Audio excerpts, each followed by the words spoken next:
Järgnevalt räägime teemal, kuidas kellelegi head tehes on rõõm mitmekordne. Minu tänaseks vestluskaaslaseks on Margarita Ingel, kelle tegevuseks on laste unistusi täita. Margarita, räägi palun lähemalt, mis on täpsemalt Minu unistuste päev? Minu unistuste päev ametlikult öeldes on heategevusfond, mis viib ellu raskelt ja krooniliselt haigete laste unistusi. Aga kui sisust rääkida, siis tegemist on oma olemuselt juba sellise suure kogukonnaga, kus said siis kokku erinevad koostööpartnerid, erinevad ettevõtted, vabatahtlikud, keda me kutsume meie fondis unistuste haldjateks, tublid meie Eesti arstid, erinevad ühingud selleks, et siis toetada ühiskonna kõige nõrgemaid lapsi, kes on siis krooniliselt või raskelt haiged. Kuidas aga valitakse lapsed ja nende soovunelmad? Nagu ma ära märkisin, et meie kogukonnas on need tublid arstid, me teeme koostööd Tallinna Lastehaiglaga ja Tartu Ülikooli kliinikumi lastekliinikumiga ja ka erinevate ühingutega, kelle poolt siis nomineeritakse lapsed unistuste päevaprogrammi.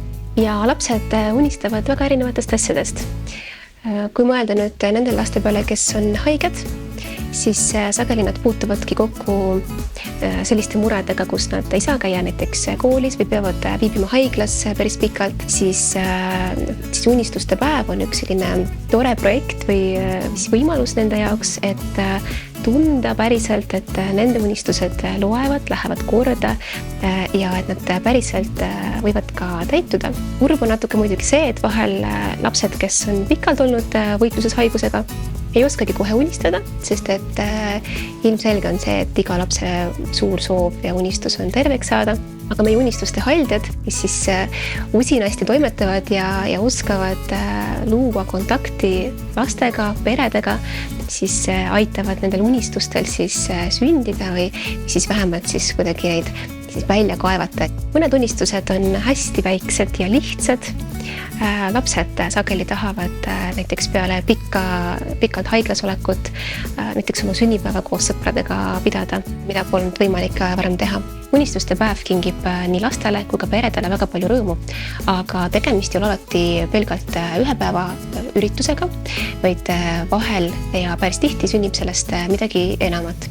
Meil oli üks väga äge unistuste päeva laps, kes soovis anda välja oma raamatut. Ta kirjutas aastaid lugusid sahtlisse ja kui unistuste päeva tiim temaga siis töö hakkas, selgus, et see oli tema suurim unistus, aga ta ei uskunud või ei arvanud, et see kunagi täide võib minna. Ja mõeldud tehtud, unistuste päeva raames valmis Carmen Sofia enda unistuste raamat ja selle üle oleme väga uhked. Aljona, jaga palun meiega mõnda lugu, mis on eriti hästi meelde jäänud. Ja siit võib-olla kohe meenub üks noor poiss Vesse, kellele meeldis väga süüa teha ja ta armastas MasterChefi saadet vaadata. Ja siis me panime oma meeskonnaga kokku idee, et kutsuksime MasterChefi saatesse teda. Ja saime ühendust esimese saate võitja Jaanaga, kes kutsus veel omakorda sinna kõik oma teised saates osalenud inimesed ja nii see unistus saigi Vesse jaoks tehtud, et me kukkasime kõik koos. Kuidas aga meie saaksime osa hinge ülendavast tegevusest?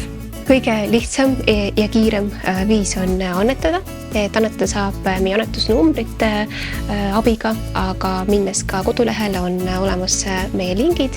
Me oleme alati väga tänulikud iga ka kõige väiksema annetuse eest, et see aitab meie tegevusel püsida ja lapsi siis aina rohkem rõõmustada.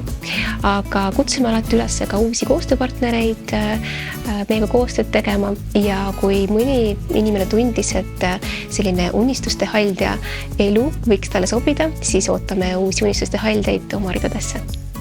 Suur aitäh sulle ja edu nii suurepärase tegevuse jätkamiseks. Suured tänud teile kutsumast!